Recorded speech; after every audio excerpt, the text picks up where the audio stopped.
We've been told that building wealth is about strategy, about hustle, about sacrifice, and yes, all of those matter, but none of them stick if you're thinking like a broke version of yourself.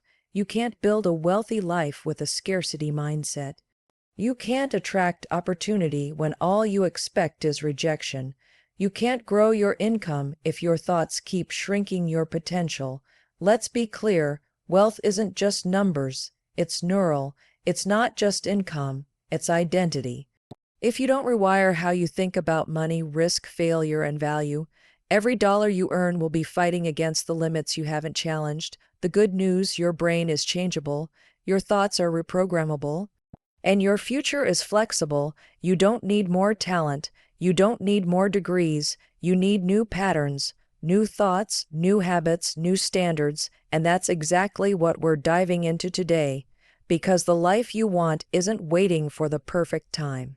It's waiting for you to stop hesitating, waiting for you to challenge your defaults, waiting for you to act even when you don't feel ready. So, if you're done letting doubt win, if you're ready to stop playing defense with your life, and if you're serious, truly serious, about building a life that reflects your potential, not your fears, then let's start at the only place that matters, your brain. Let's rewire it.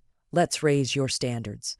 Let's stop waiting. Let's build the mindset that builds the wealth. Now let's break it down. 5 keys, no fluff, just real shifts that will transform how you think, so you can finally transform how you live. You don't become wealthy by chasing money. You become wealthy by changing your relationship with how you think about money, success, and yourself. Wealth begins in your thoughts, not your wallet. The way you think either opens the door to possibility or slams it shut before you even reach the handle. Most people don't realize that the biggest barrier between them and financial freedom is the story they've been telling themselves since childhood. It's not your job, your degree, or your background holding you back. It's the narrative running on repeat in your head. That internal dialogue, it shapes your identity, and your identity dictates what you believe you deserve, what risks you take, and whether you even bother trying. Let's get real. Your brain is a machine, a powerful, programmable machine, but if you never question the code running it, you're just recycling the same thoughts, the same choices, the same results. And here's the hard truth. Most of us have been programmed with scarcity. We've been trained to think small, to avoid risk, to play it safe. Thoughts like, I'm not good with money, or people like me don't get rich, or I'll never get out of debt. These aren't facts. They're mental habits. They're grooves in your brain created by repetition, not truth. But here's where it gets exciting. Neuroscience shows that your brain is changeable, it's plastic. You can rewire it. You can interrupt those old thought patterns and install new ones. You don't have to believe everything you think. In fact, the moment you start questioning your thoughts is the moment you take control of your life. Wealthy people don't have more time or better luck. They have different mental scripts. They expect opportunities. They assume value in their ideas. They trust their instincts. That's not arrogance. It's wiring, and it's something you can learn. So how do you do it? You catch the thought. You challenge it. You reframe it. This takes effort. It's not magic, it's mental reps. Think of your brain like a muscle. You don't get strong by lifting a dumbbell once. You have to show up, rep after rep. When a thought like I can't afford that pops up, stop, pause, ask yourself, is that true? Or is it just familiar? Then reframe, how can I afford it? That tiny shift opens the door. It nudges your brain out of shutdown and into problem solving. You're training it to look for possibility instead of limitation. Visualization works the same way. When you imagine yourself closing the deal, running the business, paying off the debt, you're not just daydreaming.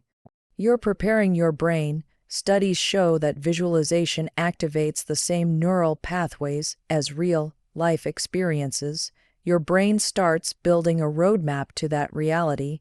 That's why elite athletes do it.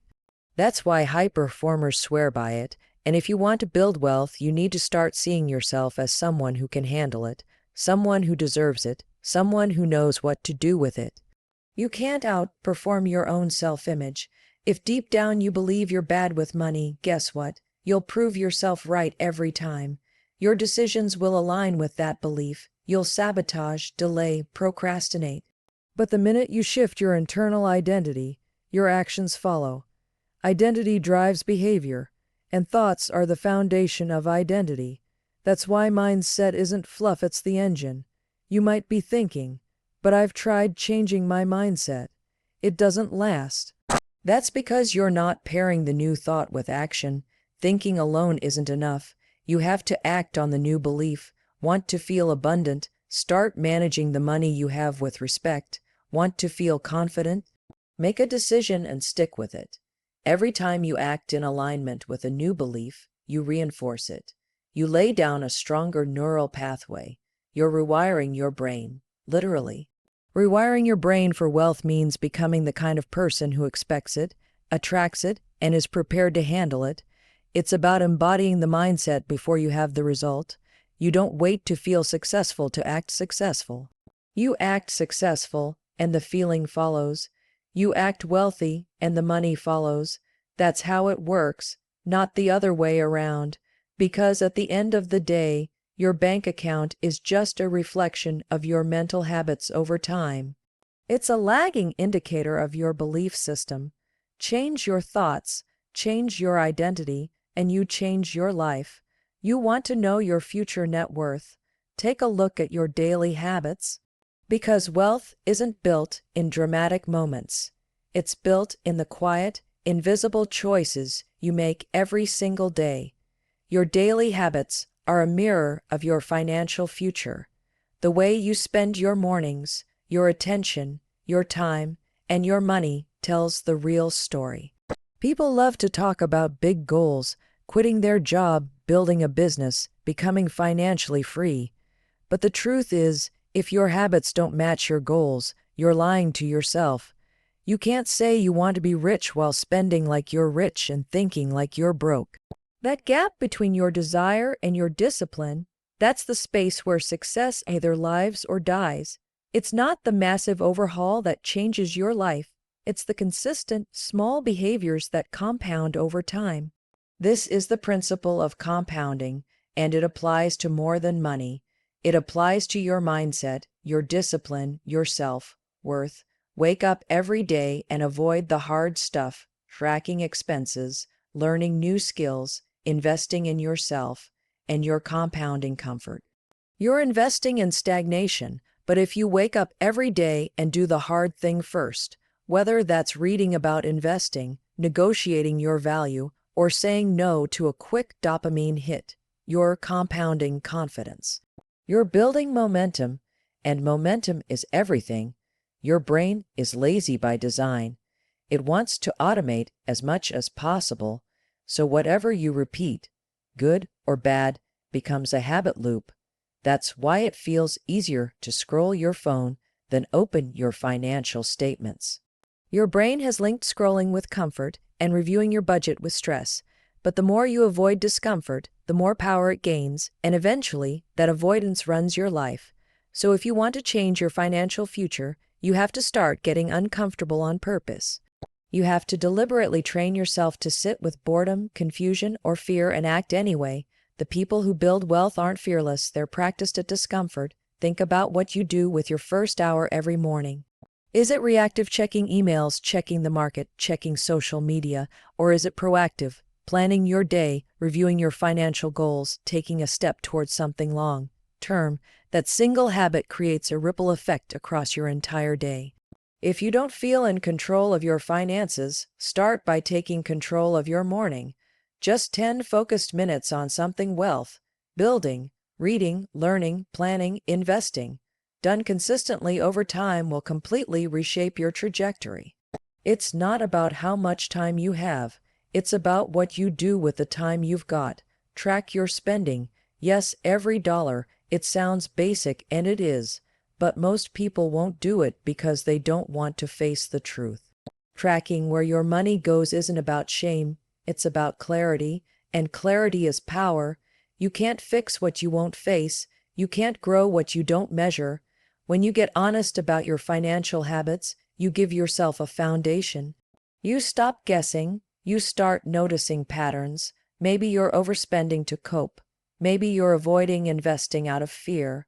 Awareness gives you leverage, and leverage creates change. Build discipline by removing decisions. Willpower is limited. Don't rely on it. Set your systems up in advance. Automate your savings. Set limits on your spending categories. Unsubscribe from the emails that trigger impulse buys. Create a frictionless path to good behavior and a high-friction path to bad behavior. This is how you outsmart your brain, not with motivation, but with structure. The less effort it takes to do the right thing, the more likely you'll do it. It's not about perfection. It's about removing obstacles. Start treating time the way wealthy people treat money, with respect. Stop wasting hours on low-return activities. Start investing your time the way you'd invest $1, with the expectation of a return. Read instead of scrolling. Build instead of binging. Learn instead of lounging. The biggest wealth transfer in your life isn't going to come from luck. It's going to come from how you spend your hours. You can earn more money, but you can't earn more time, and how you use your time determines how much money you end up earning. Every small habit you build toward wealth makes the next one easier. You start to see yourself differently. You become the kind of person who saves, who invests, who plans, who follows through, and your identity shifts, because identity isn't something you wait for, it's something you build, action by action. You're not going to wake up one day magically transformed, but you will wake up one day and realize you've become someone completely different because of the habits you practiced in silence, when nobody was watching. That's where wealth begins. That's how it's built, quietly, consistently, deliberately. Stop waiting to feel ready. Stop waiting to feel confident. Stop waiting for the perfect plan, the right timing, or some magical burst of motivation. That's not how change works. Motivation doesn't come before action. It comes after. You don't get fired up and then move. You move, and that movement creates the fire. This is one of the biggest lies people believe about success, that they have to feel like it before they do it. But the truth is, your feelings follow your behavior. If you want to rewire your brain for wealth, you have to stop giving your emotions the steering wheel. Act first, feel later. Every time you hesitate, you build hesitation. Every time you wait, you build waiting. Procrastination is not about laziness, it's about fear. Fear of getting it wrong, fear of judgment, fear of discomfort. But guess what? Fear is just a signal, it's not a stop sign. It's your brain trying to protect you from the unfamiliar. And success, wealth, leadership, all of that lives on the other side of unfamiliar. If you're not willing to act before you're ready, you'll never be ready. Because the act of doing is what builds readiness. You don't wait for confidence, you earn it. This applies to every area of your life where you feel stuck. Want to start a business? Register the domain. Want to get out of debt? Open the bills you've been avoiding. Want to invest? Start with $5. Don't wait until you know everything, because you never will. Perfectionism is just procrastination dressed up in fancy clothes. It's the ego's way of avoiding the risk of failure. But failure isn't the opposite of success. It's the training ground, the feedback loop, the fastest teacher you'll ever meet. The people who succeed aren't the smartest. They're the ones who got into motion. They made a move, they learned, and they adjusted. The moment you take action, any action, you override the part of your brain that wants to keep you stuck. Neuroscience proves this. The prefrontal cortex, the part of your brain responsible for decision making and forward thinking, kicks in when you act with intention. You create a pattern interrupt. Instead of looping in anxiety or overthinking, you redirect your brain toward problem solving. And the more you do this, the stronger those circuits become. Action literally rewires your brain. It makes you more decisive, more resilient, more focused. You start to build an identity around being someone who moves, who initiates, who follows through. You have a 5-second window, that's it. The moment you feel an instinct to do something aligned with your goals, you have 5 seconds before your brain talks you out of it, before fear, doubt, or distraction creep in. Count backwards, 5, 4, 3, 2, 1, and go. This works because it interrupts autopilot and activates the executive center of your brain.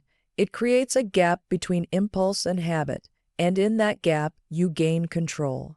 You stop reacting and start choosing, and that's where power is built.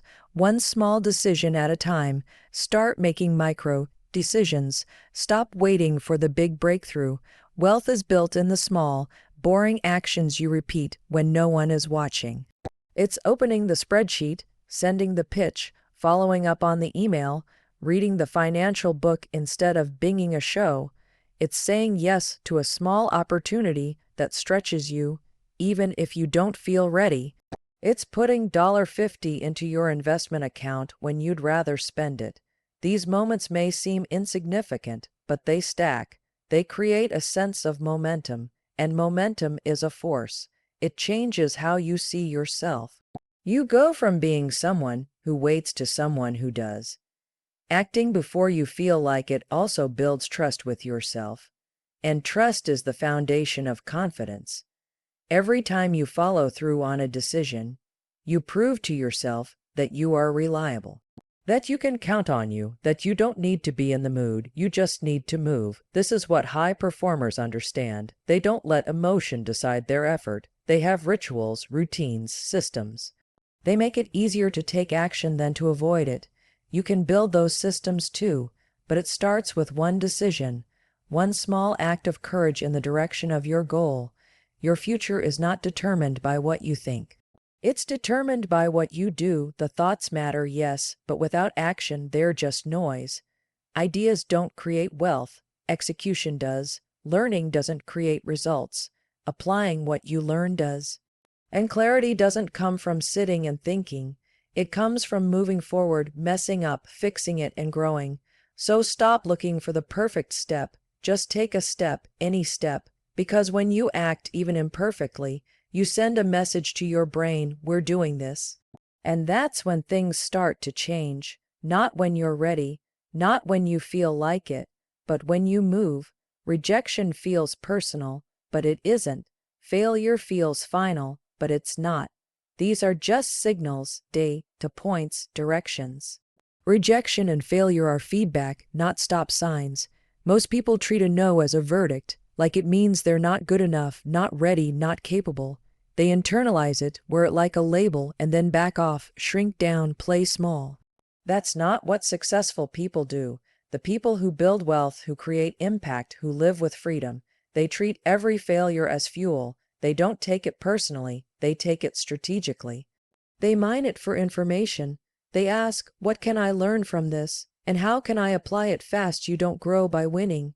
You grow by trying, missing, recalibrating, and going again. That process conditions your brain to be resilient. And resilience is a money-making skill. Every big breakthrough is preceded by a series of setbacks. Most people never get to the breakthrough because they make the setback mean something about them. But failure isn't personal, it's environmental. It's a mismatch between what you tried and what the situation needed. That's all. Change the input, adjust the timing, try a different angle, and the outcome shifts. But none of that happens if you quit at the first sign of resistance. When you're afraid of rejection, you play defense. You hold back ideas, you avoid asking, you wait for permission, and when you do that, you rob yourself of opportunities. You stop negotiating, stop pitching, stop standing up for what you want, all because of a momentary discomfort. That discomfort is not danger. It's your brain trying to protect your ego. It doesn't want you to feel exposed, but guess what? Exposure is how you expand. You can't build confidence without putting yourself in situations where you might fail. Confidence isn't built in the comfort zone. It's built in recovery, in trying again, in collecting rejections and realizing they didn't kill you. Start looking at rejection like a game. Set goals around it. Aim for 10 no's a week. Why? Because every no gets you closer to a yes. Every no sharpens your pitch, your approach, your timing, and every no you survive makes you braver. You start to desensitize yourself to the sting. Eventually, you realize the sting is just resistance leaving your body. That failure isn't a reflection of your worth. It's just part of the equation. you begin to see how every rejection is feedback wrapped in emotion. Strip away the emotion, and you're left with raw material for growth. Failure is the greatest teacher you'll ever have if you stop making it personal. When something doesn't work, ask better questions. Not "why did this happen to me?" but "what did this teach me?" or "what can I do differently next time?" That's how you develop what psychologists call a growth mindset. It's the belief that skills, intelligence, and outcomes are flexible, not fixed. That you can improve with effort and strategy. When you adopt this mindset, every failure becomes a stepping stone. You build mental toughness. You become the kind of person who doesn't get shaken by setbacks. People talk about being fearless, but that's not the goal. The goal is to be courageous. Fearless means you don't feel fear. Courage means you act despite it. That's where power lies. When you're willing to take the hit, to fall flat, to hear no and still keep going, you become unstoppable. Not because you're invincible, but because you've stopped fearing the very thing that stops most people. And when you stop fearing failure, you take more swings. More swings means more chances. More chances means more progress.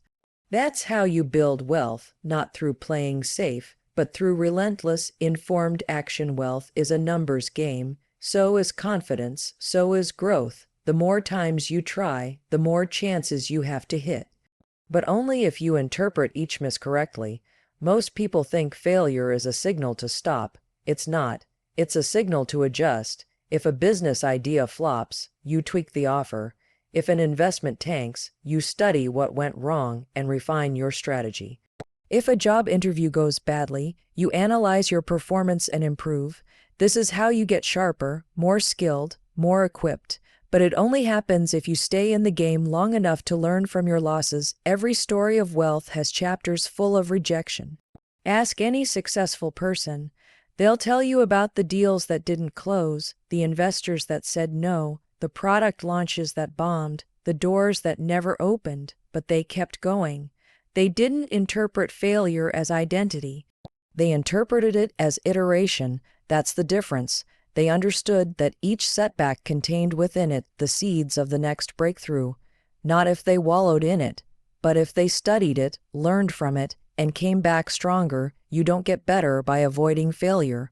You get better by engaging with it, leaning into it, extracting the lesson, and upgrading your approach. That's how you rewire your brain for success. You train it to see challenge not as threat, but as feedback. You teach it that a no is not the end, it's a redirect. And when you operate from that mindset, you stop hesitating, you start asking, you start risking, you start expanding, because failure isn't failure unless you stop learning. It's just data, it's just feedback, and feedback is gold when you know how to use it. Look around you. Everything in your life right now, your mindset, your habits, your goals, your income, is influenced by the environment you live in every day. And that environment isn't just physical, it's emotional, mental, digital, social. Your environment dictates your standards, and your standards determine your outcomes. Most people never realize they're a product of their surroundings until those surroundings are challenged. You start to believe what you see the most. If you're constantly surrounded by people who complain, settle, spend impulsively, and avoid responsibility, guess what becomes your default operating system? You rise or fall to the level of your environment. You become what's normal around you. If grinding paycheck to paycheck is what's normal in your circle, that becomes acceptable. If debt is common and saving is rare, that becomes your baseline. If nobody talks about investing or entrepreneurship or building wealth, your brain won't even register those paths as options. The brain craves belonging more than achievement. It will prioritize fitting in over leveling up if you don't consciously disrupt that pattern. Which means if you're serious about rewiring your brain for wealth, you have to start curating your environment with intent. This is not about cutting people off or judging them. It's about choosing inputs that align with where you're going, not where you've been. That might mean listening to podcasts that stretch your thinking instead of gossip that drains it. It might mean following people who talk about assets and growth instead of people who glorify consumption. It might mean spending time with people who challenge you to rise instead of validate your excuses, because your standards are contagious. They're caught, not taught. You absorb them, and if you're not careful, you'll inherit someone else's limitations. Think about your digital environment. The accounts you follow, the content you consume, the messages you hear daily, they shape your beliefs about what's possible. If you're constantly watching luxury and lifestyle content that's disconnected from your reality, you don't get inspired, you get discouraged. But if you follow creators who teach skills, share real numbers, talk about discipline, and show the process, not just the highlight reel, you start to internalize those behaviors.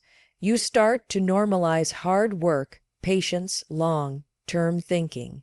That shift in exposure becomes a shift in expectation. Odd, at your physical space too. Is your home set up to support your goals or distract you from them? Is your desk organized or cluttered with stress? Are your finances out in the open where you can work on them, or hidden away where you avoid them? Environment sends signals to your brain. A cluttered space can reinforce mental chaos. A clean, intentional space tells your brain you're in control.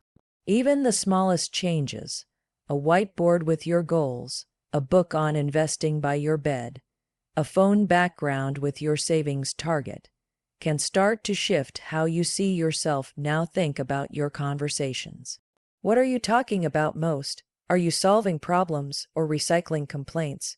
Are you sharing ideas or rehashing drama? The quality of your life is a direct reflection of the quality of your conversations.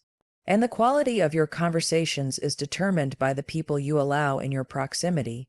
If you want to grow, get around people who have already done what you want to do.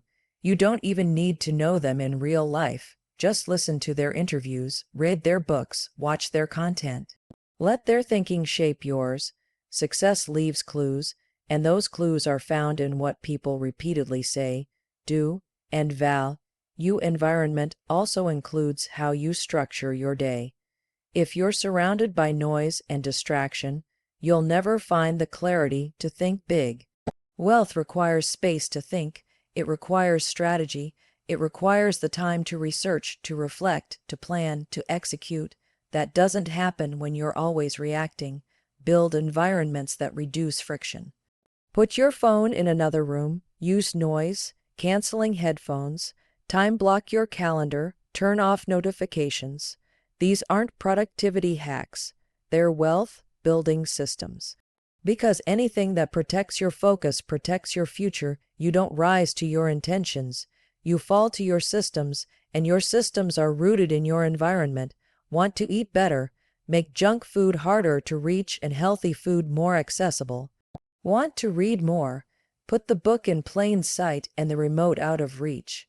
Want to save more money? Automate the transfer and delete the shopping app. These are environmental tweaks that shape your behavior without requiring constant willpower. You're not lazy. You're just in an environment that's working against you instead of for you. The fastest way to elevate your standards is to upgrade what surrounds you. Proximity is power. If you're around people who treat wealth building like a game, you'll start playing. If you're around people who talk about solving problems instead of avoiding them, you'll develop that lens. If you're in an environment where growth is normalized, discipline is respected, and failure is seen as data, your brain adapts. It mirrors the behavior it sees most often. That's why environment is not optional, it's foundational. It's the silent architect of your identity, and your identity shapes every decision you make.